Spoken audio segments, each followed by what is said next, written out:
Cake আমার পোষায় না। অন্য দোকানের গুলো খেয়েছি, ভালো লাগে না। ডালটা টাইপের থাকে, নিয়ম একদম সফট থাকে।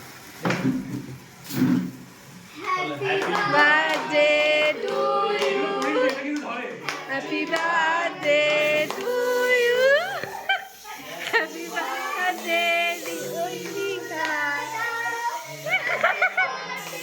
Two you. ওর দাও, এই ওর হাত থেকে দিও, ওকে দাও। এ বাবা পুরো পিছল করে ফেললো, কেকটা কাটু। এইগুলো না মাথা দিলে না খুব লাগে রে, মাথা দিলে বিকাশ প্রীতম ফ্যানটা চালিয়ে দে, ওই যে সুইচ। আরে থাকুক একটুকুনি। তোমার ছিল দাও দাও দেখি তোমার ছিল। এত খাচ্ছিস কেন? অল্প অল্প খা। আমরা নিইনি, নিয়েছিস তো? অসভ্য। পরেই সুভাষের গায়ে পড়েনি তারা। পড়েছে, মুছে নিয়েছি ভাই।